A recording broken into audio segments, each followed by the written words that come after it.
어떤 사람이 식당에서 식사를 하다가 식탁 위에 놓여진 꽃을 보았습니다.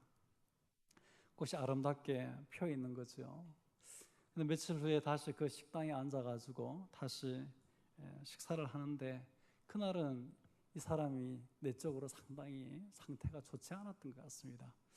자기는 감정이 어떨 때는 되게 좋았다가 어떨 때는 좋지 못하고, 또 어떨 때는 이 모든 일들을 성실하게 잘 감당하다가 어떨 때는 게을러지고, 어떨 때는 감정적으로 굉장히 평온하고 여유가 있고 넉넉하다가 어떨 때는 그렇지 못한 자기 자신을 이렇게 보면서 마음에 신경질이 나는 거예요.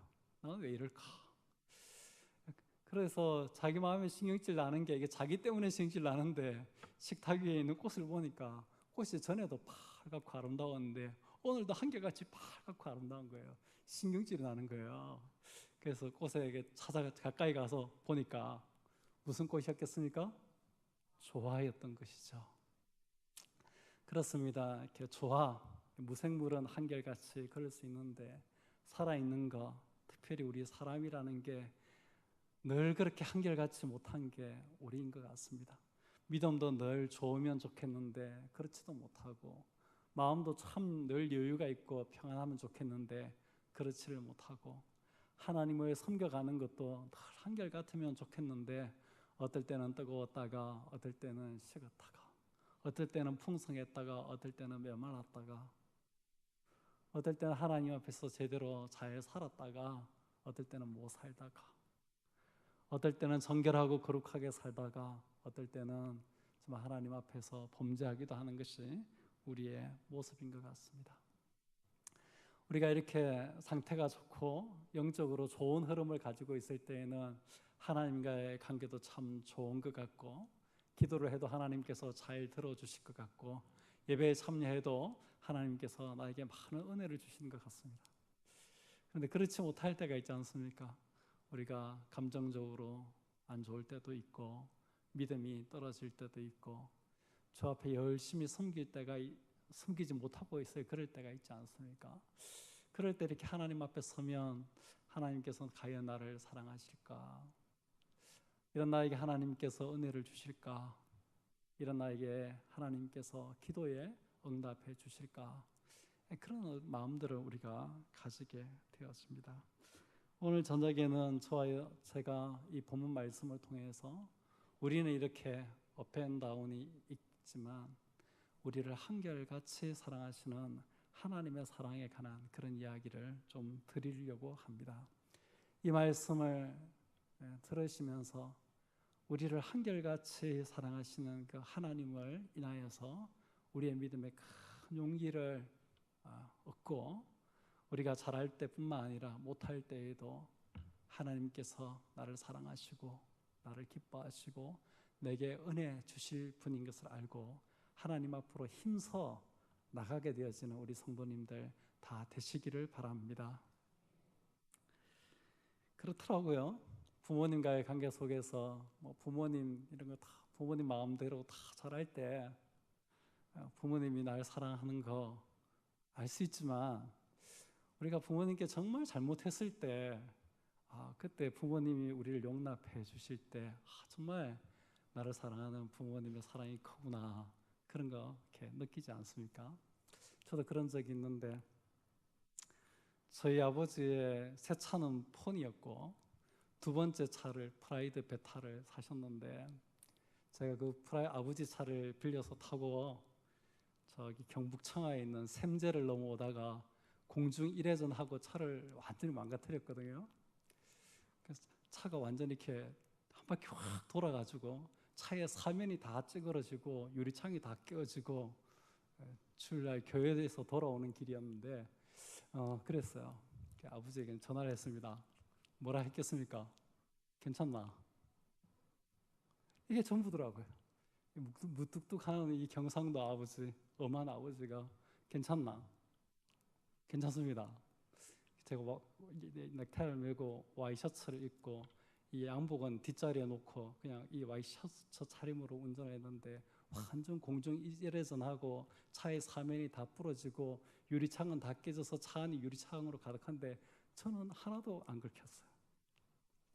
사람들이 내리면 틀림없이 아플 거다 그렇게 이야기했는데 차는 폐차장으로 보내고 다음날 신대원 다닐 때여서 학교 올라갔는데 학교에 올라갔는데도 하나도 안 아프더라고요. 제가 그런 일을 겪으면서 전에도 아버지가 사랑하신 줄 알았지만은 괜찮나 그 한마디에서 부모님이 자녀를 향해서 가지고 있는 그 사랑의 깊이에 대해서 새삼 느낄 수 있었습니다. 오늘 본문도 그것과 비슷한 이야기가 기록되어져 있습니다. 오늘 이 본문의 첫 번째 부분에 나오는 이야기는 과거에 이스라엘 백성에게 하나님이 어떤 분이셨는지를 2절, 3절이 이야기합니다. 2절, 3절을 여러분 같이 먼저 읽어보겠습니다. 시작. 여호와께서 이같이 말씀하시니라. 칼에서 벗어난 백성이 광야에서 은혜를 입었나니 곧 내가 이스라엘로 안식을 얻게 하려 갈 때이라. 옛적에 여호와께서 나에게 나타나사 내가 영원한 사랑으로 너를 사랑하기에 인자함으로 너를 이끌었다 하였노라. 옛적에 이스라엘 백성을 하나님께서 어떻게 인도하셨는가? 이스라엘 백성의 역사 가운데 그들의 이 민족이 시작되고 나라가 시작되는 시점인 출애굽 시대에 하나님께서 그 백성을 어떻게 인도하셨는지를 거기에 기록하고 있습니다. 2절 말씀을 읽어보면 과거의 이스라엘 백성에게 하나님은 이런 분이셨습니다.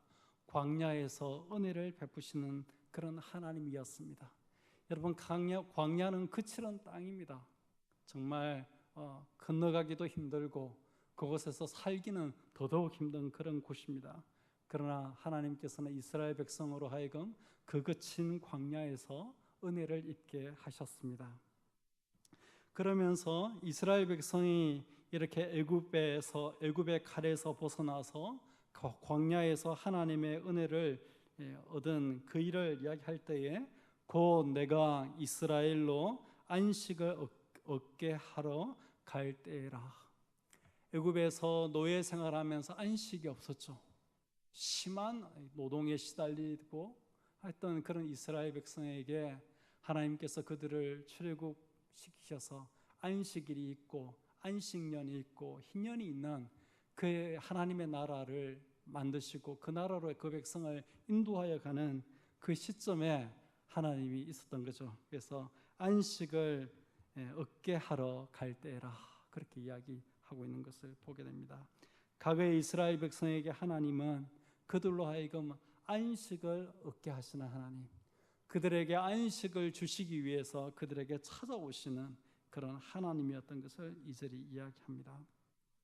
또 3절에 보면 인자함으로 그들을 인도하셨던 하나님을 이야기하고 있습니다. 옛적에 여호와께서 나에게 나타나사 내가 영원한 사랑으로 너를 사랑하기에 인자함으로 너를 이끌었노라. 인자함으로 그 백성을 이끄시고 인도하시는 하나님이었던 것을 이야기합니다. 그리고 마지막으로 가장 강하게 이야기하는 것이 내가 영원한 사랑으로 너를 사랑한다 라고 말씀하시는 그런 하나님이었던 것을 여기 3절이 이야기하고 있습니다. 내가 너를 영원한 사랑으로 사랑한다. 그렇게 그 백성에게 찾아와서 말씀하시는 그런 하나님이었습니다. 옛적에 여호와께서 나에게 나타나사 내가 영원한 사랑으로 너를 사랑하기에 이렇게 말씀하시는 하나님이었다 하는 것이죠. 사랑하는 성도 여러분, 여러분들도 이런 하나님을 만나신 적이 있으시죠? 우리 인생의 광야에서 우리에게 은혜를 베풀어 주셨던 하나님, 인생의 어려운 일 겪지 않아도 우리의 죄와 허물로 인하여 인생의 어려움들, 죄로 말미암는 비참과 저주 가운데 있던 우리에게 은혜를 베풀어 주셨던 하나님을 우리가 만났습니다. 하나님의 안식을 우리에게 허락하여 주시고 인자함으로 우리를 인도해 주시는 그런 하나님, 예수 그리스도를 통해서 우리에게 하나님의 크신 사랑을 보여주신 그런 하나님을 우리도 만나고 살아갑니다. 이스라엘 백성이 과거에 이런 하나님을 그들이 만났습니다. 하나님은 그들에게 그런 분이었습니다. 출애굽 시대에, 광야 시대에, 가나안을 정복하던 그런 시대에 하나님은 정말 그들에게 이런 분이었습니다. 광야에서 은혜를 베풀고 그들에게 안식을 주시고 인자함으로 그들을 인도해 주시고 영원한 사랑으로 내가 너를 사랑한다 라고 고백해 오시는 그런 사랑의 하나님이었습니다. 그런데 그 이후로 시간이 많이 흘러갔습니다. 그리고 그 흘러간 많은 시간 동안에 많은 일들이 있었습니다. 좋은 일들만 많이 있었으면 좋겠는데 불행하게도 안 좋은 많은 일들이 있었습니다. 이스라엘 백성이 하나님을 실망시키는 많은 일들이 거기에 있었습니다. 하나님을 실망시키고 그분의 마음을 많이 아프게 하는 일들이 거기에 많이 있었습니다.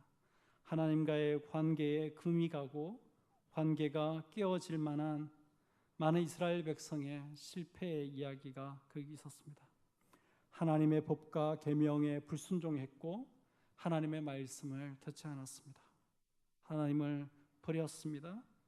그리고 이방 사람들이 섬기던 신들, 우상을 섬겼고 의지했고 사랑했습니다. 오래 인내하셨던 하나님도 결국에는 가만히 계시지 않으셨습니다. 그들을 향해서 진노하셨습니다. 징계의 매를 드셨습니다. 그들의 죄와 악을 심판하셨습니다. 나라는 둘로 갈라지게 되었고 악한 왕들이 나와서 그들을 다스렸습니다. 이방 나라의 침략과 압제를 당하기도 했습니다. 그리고 결국은 하나님을 모르는 이방 왕들과 그들의 제국의 군대에 의해서 이스라엘 나라는 망하게 되었고 왕들과 귀족들과 많은 백성들이 포로로 끌려가는 그런 시대가 되었습니다.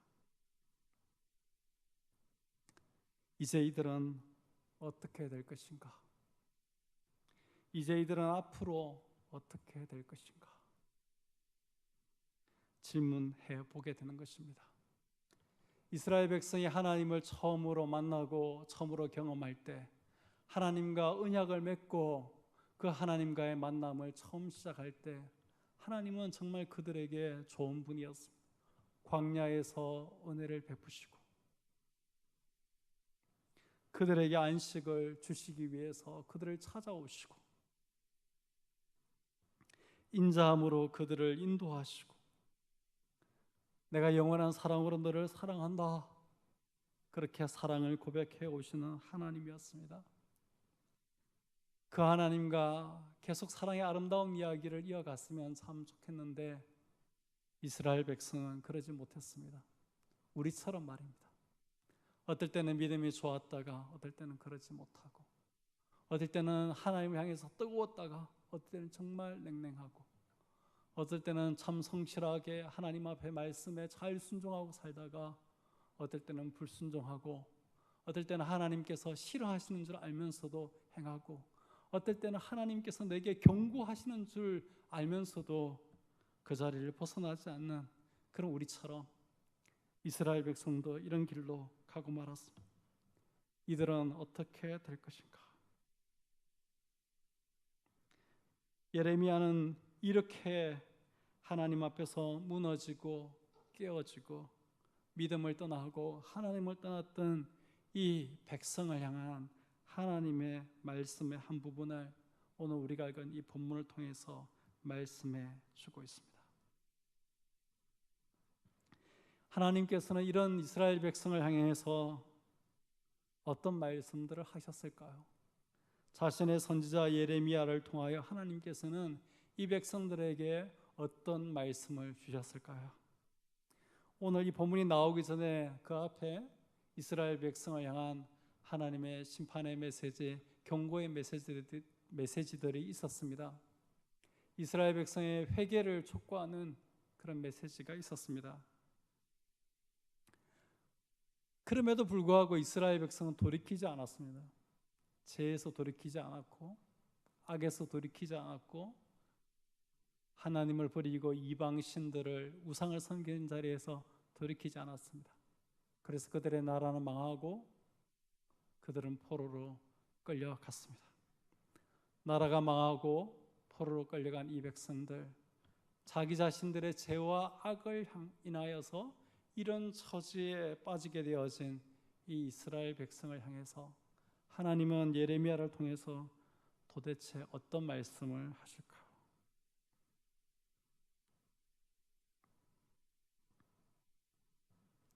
오늘 본문에 나오는 순서와는 조금 다르게 순서를 조금 바꾸어서 하나님께서 예레미야를 통해서 이스라엘 백성에게 하시는 말씀들을 정리해서 얘기해 드리려고 합니다.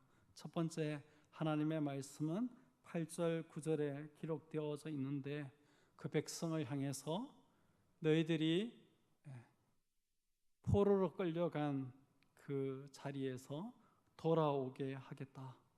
너희들을 포로로 끌려간 그 나라에서 너희들을 귀환시키겠다. 하나님께서 그런 말씀을 하십니다. 여러분 8절 9절 말씀 같이 읽어보겠습니다. 시작. 보라, 나는 그들을 북쪽 땅에서 인도하여 땅끝에서부터 모으리라. 그들 중에는 맹인과 다리 저는 사람과 잉태한 여인과 해산하는 여인이 함께 있으며 큰 무리를 이루어 이곳으로 돌아오리라. 그들이 울며 돌아오리니 나의 인도함을 받고 강구할 때에 내가 그들을 넘어지지 아니하고 물이 있는 계곡의 곧은 길로 가게 하리라. 거기까지 읽겠습니다. 하나님께서 그 이스라엘 백성을 향해서 말씀하시는 말씀의 핵심 내용이 이것입니다. 내가 너희들을 그 포로로 끌려간 그 땅 끝에서부터 모아서 너희들을 인도할 것이다. 그렇게 이야기합니다. 포로로 끌려가 있는 그곳에서 자유만 주어도 감사하겠는데 하나님은 그들을 자유만 주는 것이 아니라 그들을 그곳에서 모아서 다시 돌아오게 하겠다. 그렇게 말씀하는 것입니다. 그들 중에 온전하지 못한 사람들이 있습니다. 맹인이 있고 다리 저는 사람이 있습니다. 돌아오는 긴 여정을 감당하기가 쉽지 않는 잉태한 여인과 해산하는 여인이 있습니다. 하나님께서는 그들을 향해서도 말씀하시기를 그들조차도 돌아오게 하겠다 말씀합니다. 너희들 중에 있는 앞을 보지 못하는 맹인도 내가 돌아오게 하겠고 너희들 가운데 다리를 저는 자도 돌아오게 하겠고 잉태한 여인들, 배가 이렇게 부르고 걷기 힘든 그런 여인들, 해산하는 그런 여인들도 내가 다 돌아오게 하겠다. 하나님께서 그렇게 말씀하고 있는 것입니다.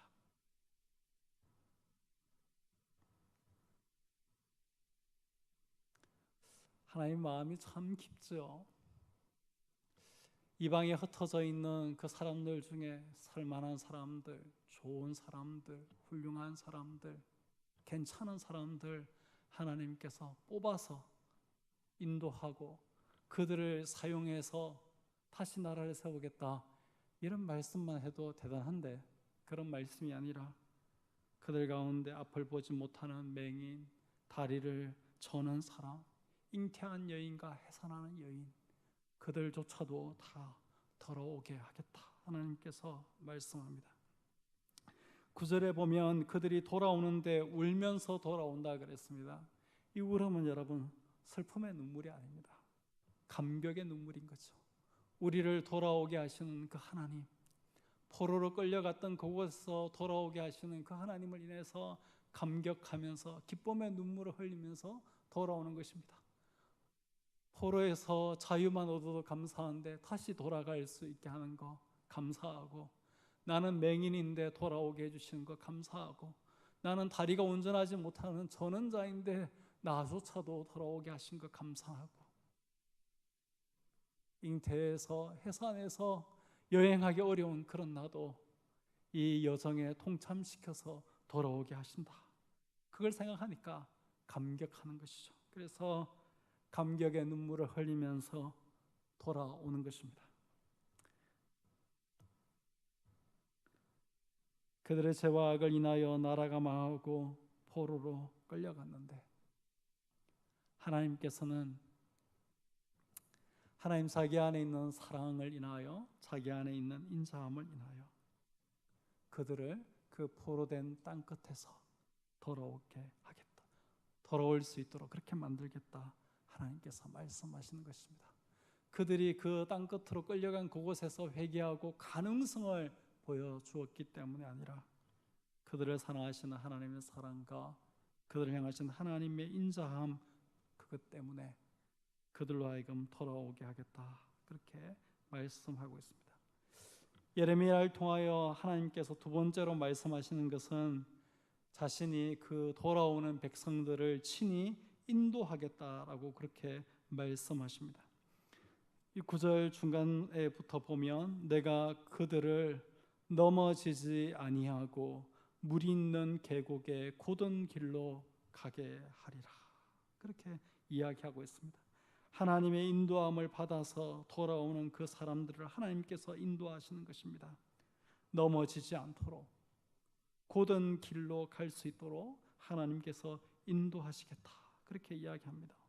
피곤하여서 지치고 쓰러지지 않도록 쉴만한 물 있는 곳으로 그들을 인도해서 돌아오게 하겠다. 그렇게 하나님께서 말씀하고 있는 것입니다. 내가 너희들을 인도할 거다.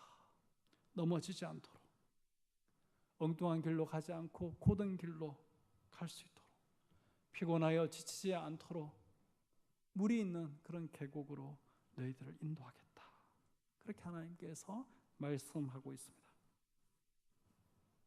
그뿐만 아닙니다. 하나님께서는 그들을 그렇게 인도하여 돌아오게 한 다음에 그들로 하여금 다시 사마리아 산들에 포도나무를 심고 그 나무를 심은 자가 그 열매를 딸 수 있도록 하겠다 말씀하십니다. 여기 5절에 보면 내가 다시 사마리아 산들에 포도나무를 심되 심는 자가 그 열매를 따기 시작하리라. 여러분, 농부가 씨를 뿌리고 그 뿌린 씨앗을 자기가 거둘 수 있다는 것은 그것은 평안하다는 것입니다. 평안하다는 것. 그런데 봄에 씨를 뿌려서 가을에 거두는 그 곡식을 얻는 것도 평안한데 여러분, 나무는 한 해 두 해 만에 되는 게 아닙니다. 제가 저희 시골집에 포도 농사를 지어가지고 제가 이걸 잘 압니다. 지금 저희 시골집 포도밭에 심겨져 있는 그 나무들 제가 구덩이를 제가 팠거든요. 포도나무는 씨를 뿌리는 게 아니고 가지를 끝꽂이에서 꽂아 놓으면 거기에서 뿌리가 나죠. 그러면 조금 이제 자라면 그것을 이제 나무밭에 가서 이제 심는데 심고 가꾸면서 몇 년을 기다려야 됩니다. 그래야지 포도의 그 열매를 딸 수 있는 것이죠. 수년 동안 그들에게 평화를 누리게 될 거라는 것입니다.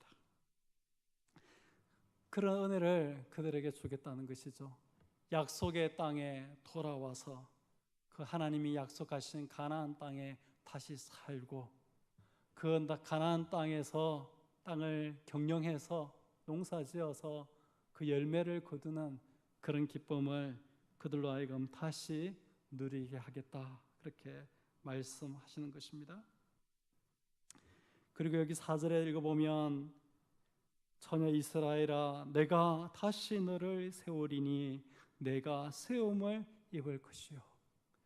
가나안 땅으로 그들을 돌아오게 한 다음에 하나님께서 그들을 다시 세워주실 것을 이야기하고 있습니다. 실패한 이스라엘, 망한 이스라엘에 대한 회복의 말씀이 놀랍습니다. 감사합니다. 그들을 포로에서 돌아오게 하고 약속의 땅에서 다시 살고 그 약속의 땅을 누리게 하시고 그들을 다시 세우시고 그들에게 기쁨과 즐거움을 다시 회복시켜 주시겠다라고 하나님께서 말씀하시는 것입니다. 31장 1절에 기록되어져 있는 것처럼 그때 내가 이스라엘 모든 종족의 하나님이 되고 그들은 내 백성이 되리라 말씀하신 것처럼 하나님께서는 이스라엘 백성을 포로에서 돌아오게 하여 나라를 회복하게 하고 이스라엘을 하나님의 백성으로 다시 세우고자 하신다 하는 그런 말을 예레미야를 통하여 이렇게 실패하고 넘어지고 망한 그의 백성을 향해서 말씀하고 있는 것입니다. 사랑하는 성도 여러분, 우리가 믿음에 있어서 실패했을 때, 우리가 넘어졌을 때, 우리의 죄와 악을 인하여 망하였을 때, 하나님께서 그런 우리를 포기하고 그런 우리를 버리시지 않고 자기 백성된 우리에게 하나님께서 말씀하시는 것입니다. 내가 너로 하여금 그 포로된 곳에서 돌아오게 할 거다. 내가 너희들을 인도할 거다. 너희들 인도해서 너희들 원래 살던 그 약속의 땅에 너희들 다시 살게 할 것이고, 그 약속의 땅에서 너희들이 심은 나무의 열매들을 너희들이 따게 할 것이다.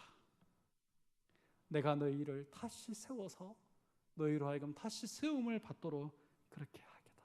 그렇게 하나님께서 말씀하신 것입니다. 사랑하는 성도 여러분, 이것이 저와 여러분을 향하신 하나님의 마음인 것을 깨달으시기를 바랍니다. 제 장모님이 저에게 아주 자주 하시는 말씀이 있는데, 기도할 때마다 이런 말씀을 자주 하세요. 우리 하나님은 구부러진 것도 펴서 쓰시는 분이시다. 이런 말씀을 기도 가운데 자주 하시더라고요. 한번 구부러지면 이거 제대로 원 상태로 노력해도 잘 안 됩니다. 못도 그렇고 젓가락도 그렇고 한번 구부러진 놈은 펴도 잘 안 돼요. 그런데 하나님께서는 우리를 온전하게 회복시켜서 자신의 선하신 계획과 목적을 위해서 하나님께서 다시 서시는 그런 분이라는 거죠. 우리의 실패조차도 합력하여서 선을 이루어 가시는 분이 우리 하나님인 것을 여러분 깨달으시기를 바랍니다.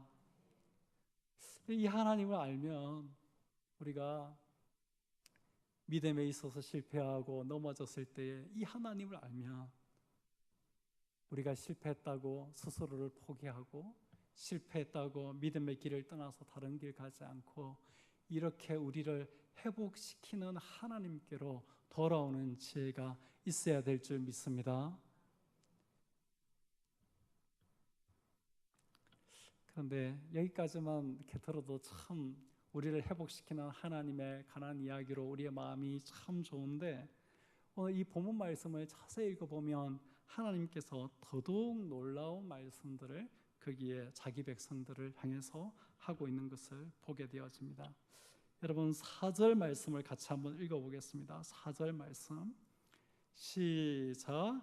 처녀 이스라엘아, 내가 다시 너를 세우리니 내가 세움을 입을 것이요 내가 다시 소고를 들고 즐거워하는 자들과 함께 춤추며 나오리라. 하나님께서 자기 백성에게 다시 기쁨과 즐거움을 회복시켜 주시겠다, 그렇게 이야기합니다. 포로된 곳에서 단순히 귀환하여 와서 가나안 땅에 다시 살 수 있도록 만들어 주는 정도에서 멈추지 않고 하나님께서 자기 백성이 다시 기뻐하고 즐거워할 수 있도록 그들의 기쁨과 즐거움을 다시 회복시켜 주시겠다, 그렇게 이야기합니다. 너희들 가운데서 다시 소고를 들고 작은 북을 들고 즐거워하는 자들과 함께 춤추며 나오는 일들이 너희들에게 있을 것이다, 그렇게 이야기합니다. 그런데 이 구절은 구약의 한 사건을 우리에게 회상시켜주는 그런 구절인데, 출애굽기 15장 20절 21절에 있는 구절을 회상시켜줍니다. 출애굽 후에 모세가 출애굽의 하나님 홍해를 건너고 난 다음에 그 놀라운 은혜로 그들을 구원해 주신 하나님을 노래하고 난 다음에 아론의 누이 선지자 미리암이 손에 소굴을 잡음에 모든 여인도 그를 따라 나오며 소굴을 잡고 춤추니 미리암이 그들에게 화답하여 이르되 너희는 여호와를 찬송하라. 그는 높고 영화로우심이요 말과 그 탄자를 바다에 던지셨음이로다 하였더라. 출애굽의 은혜를 경험하고 그들을 추적해오는 애굽의 군대를 인하여서 두려워했는데 하나님께서 홍해 바다 가운데 길을 여시고 이스라엘 백성을 무사히 건너게 하고 그 홍해 바다 가운데 그들을 추적해오던 애굽의 모든 군대를 수장시키고 난 다음에 이스라엘 백성이 불렀던 노래가 바로 이런 노래인 것이죠. 그런 큰 구원의 기쁨을 인한 그런 노래, 그런 즐거움들을 하나님께서 그 백성에게 다시 회복시켜 주시겠다, 그렇게 이야기하고 있습니다. 사랑하는 성도 여러분, 하나님은 저와 여러분을 회복시키시되 우리의 마음속에 기쁨과 즐거움조차도 회복시키시는 하나님인 것을 깨달으시기를 바랍니다. 우리에게 구원의 큰 기쁨을 회복시켜 주시는 그런 하나님인 것을 깨닫는 저와 여러분 될 수 있기를 바랍니다. 하나님의 회복은 육체적 세상적인 문제들과 상황으로부터 우리를 회복시킬 뿐만 아니라 영적으로도 하나님께서 그 백성을 고쳐주시겠다고 하나님께서 이 본문에서 말씀하고 있는 구절을 우리가 읽을 수 있습니다. 여러분 6절 말씀 한번 읽어보시겠습니다. 6절 시작. 에브라임 산 위에서 파수꾼이 외치는 날이 있을 것이라. 이러기를 너희는 일어나라. 우리가 시온에 올라가서 우리 하나님 여호와께로 나아가자 하리라. 이 앞에는 포도나무를 심어서 그 열매를 따는 육체적인 회복, 또 세상적인 삶의 회복을 이야기하고 있다면, 여기 6절은 영적인 회복에 대한 이야기입니다. 여러분, 이 6절에 있는 이야기가 일어나라, 우리가 시온에 올라가서 우리 하나님 여호와께로 나아가자, 이렇게 외치는 거예요. 이방신을 향하고 우상을 향했던 그들 아닙니까? 하나님이 그들을 사랑해 주셨지만 그 하나님을 버리고 우상을 향했던 이스라엘 백성인데, 이 백성들 속에 영적인 고침이 있어서 그들의 마음이 이방신과 우상에게로 기울지 않고 하나님께로 기우는 그런 일들이 일어날 것이다 하는 것이죠. 그런데 이런 이야기를 백성을 향해서 누가 하냐면, 백성들 가운데 제사장이나 레위인이나 선지자 같은 사람이 그 백성을 향해서 이런 이야기를 하는 것이 아니라 누가 합니까? 파수꾼이 하는 것입니다. 파수꾼, 군인이 하는 것입니다. 경계를 서는 군인이, 적진을 바라보고 있는 그 군인이 그 백성을 향해서 그런 이야기를 하는 것입니다. 그들에게 평화가 있다는 것이고, 그들 나라의 경계의 끝에서 그 나라를 향해서 쳐들어오는 적들을 경계하는 사람조차도 그 나라의 끝에서 그 백성을 향해서 그런 이야기를 할 거라는 거죠. 에브라임의 위치를 살펴보면 북쪽 아수르나 바벨론이나 페르시아와 같은 티그리스 유프라데스 강류에게 일어난 대제국들과 가깝고, 그쪽을 바라보면서 경계하는 국경 지역에 가깝습니다. 그런데 그 에브라임에 있는 그 에브라임 산 위에 파수꾼들이 이런 이야기를 하는 것입니다.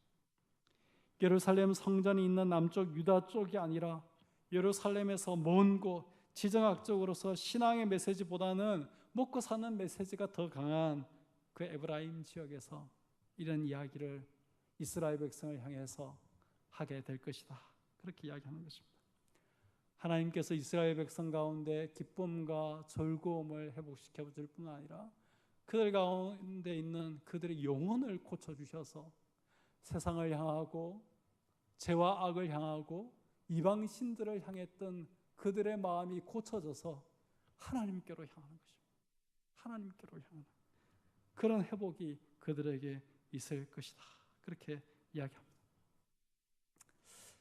여러분, 우리 하나님은 이런 하나님인 것을 깨달으시길 바랍니다.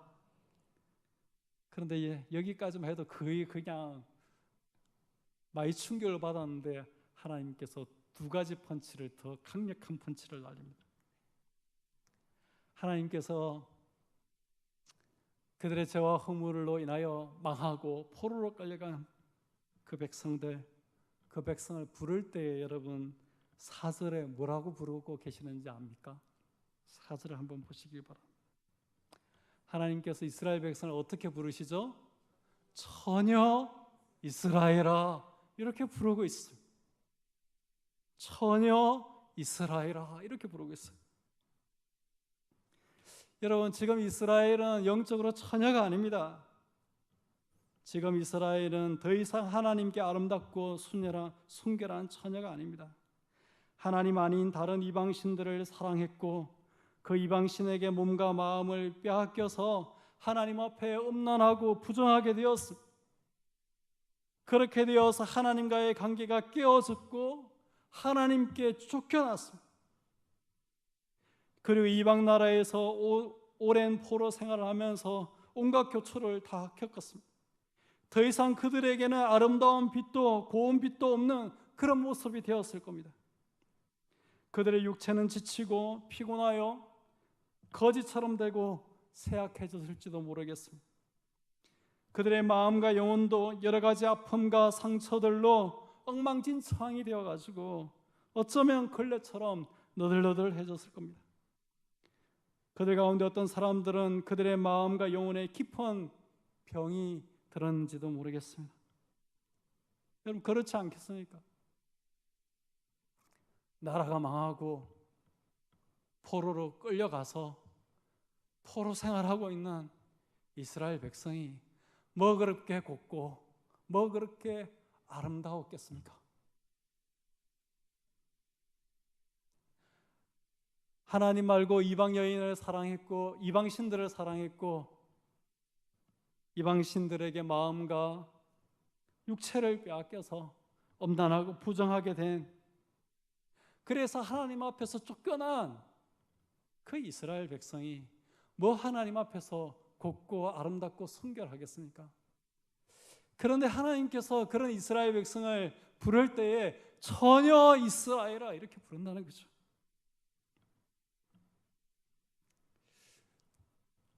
제가 제 아내를 보고 집에서 가끔 여보 아름답소 이렇게 할 때가 있습니다.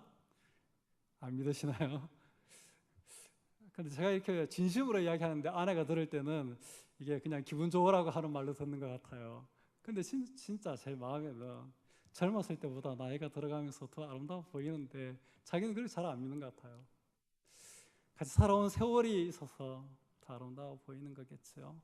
또 사람이 성숙해 가기도 하고 또 살아오면서 아내와 저 사이에 아이도 있고 살아온 인생이 있어서 옆에 자리를 지켜주는 것이 고마워서 뭐 그런 여러 가지 이유가 있겠죠. 잘 안 믿는 것 같아요. 여보 좀 믿어주시면 어떨까요? 그렇죠. 같이 살아주고 고맙게 해주고 한 것이 있으니까 처녀가 아니지만 그렇죠?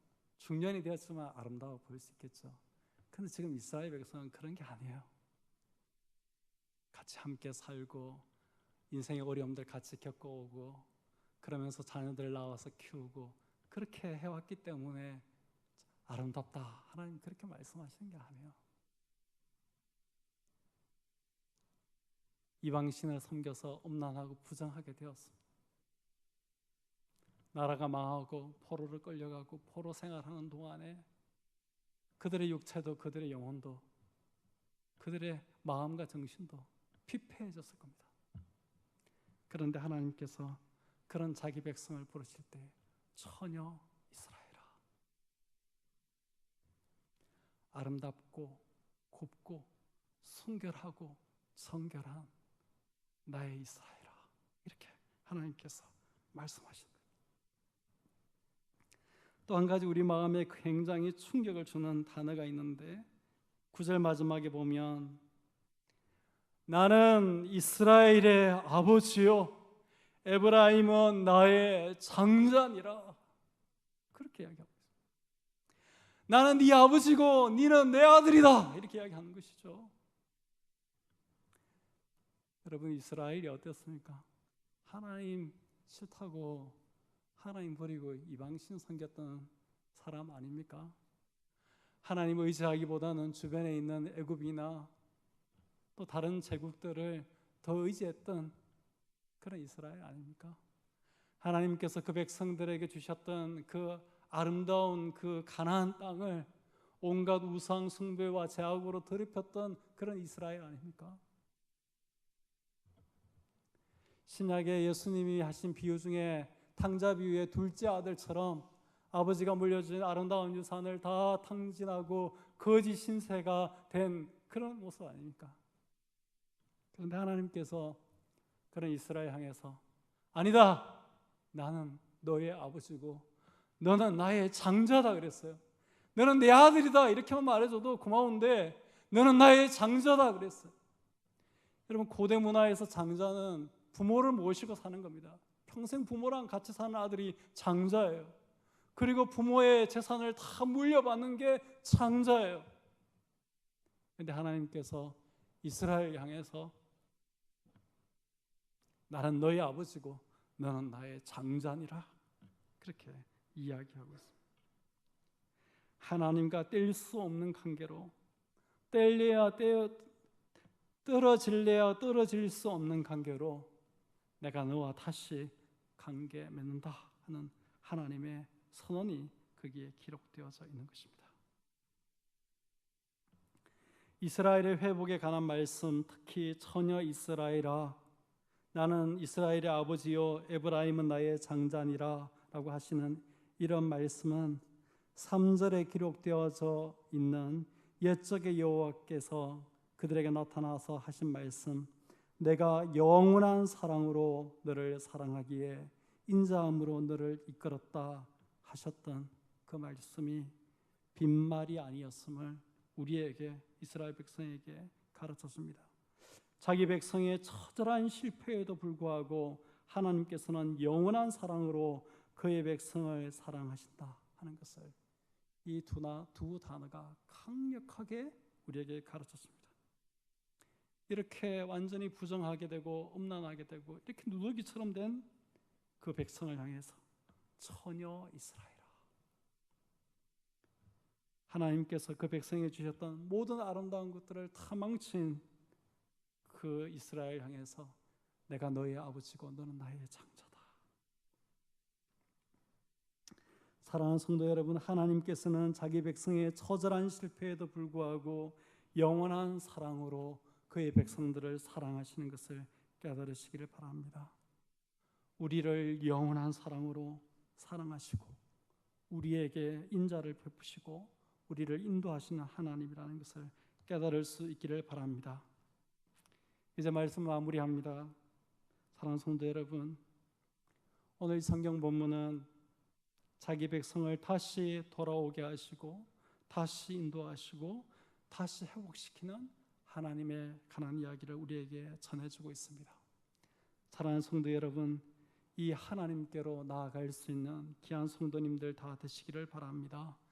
영원한 사랑으로 우리를 사랑하시는 그 하나님께로 나아가는, 그 하나님께로 돌아가는 우리 모든 성도님들 다 되시기를 바랍니다.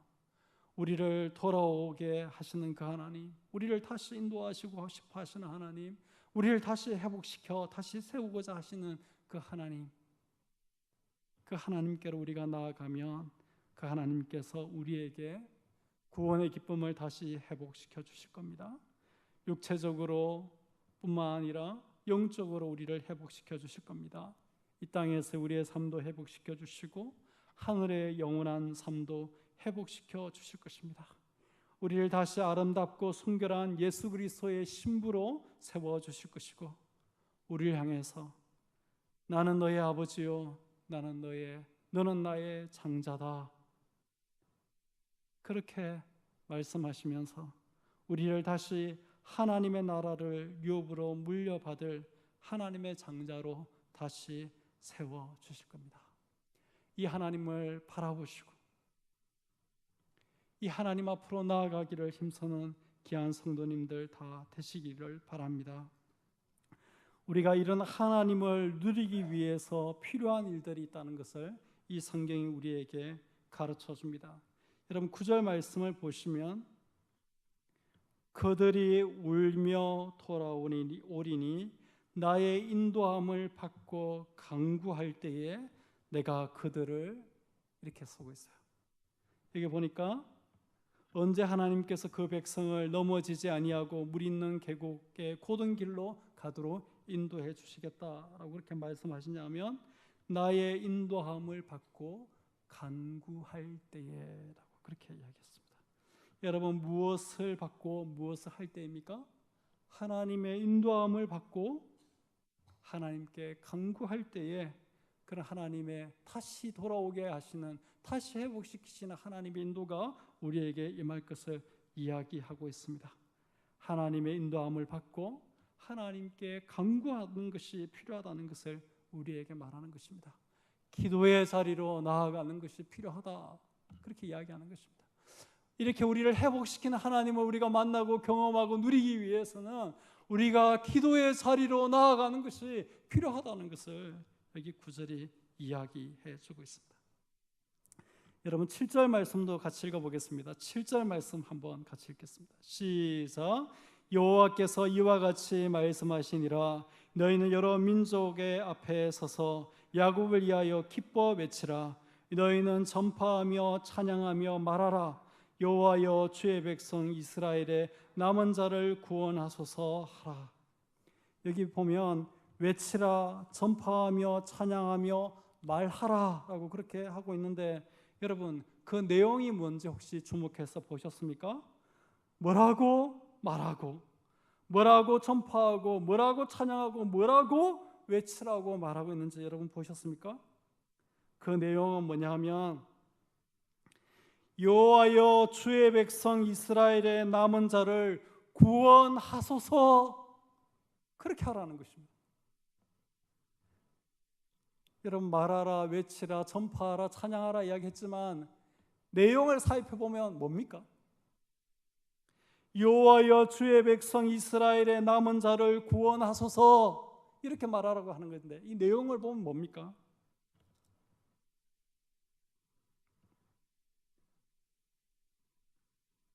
하나님의 백성의 구원을 하나님께 간구하는 것, 하나님께 그의 백성을 구원하여 달라라고 하나님 앞에 말하고 외치는 것이 필요하다. 그것을 우리에게 말해주는 것이 아닙니까? 바로 하나님의 백성을 위한 중보 기도가 필요하다는 것을 우리에게 말하는 것입니다. 우리가 그의 하나님의 백성을 위하여 중보의 기도를 올릴 때 여호와여 주의 백성 이스라엘의 남은 자를 구원하소서 하고 우리가 말할 때 그런 역사들이 일어날 것을 이야기하고 있는 것입니다. 결국 9절이 이야기하는 것도 7절이 이야기하는 것도 같은 것입니다.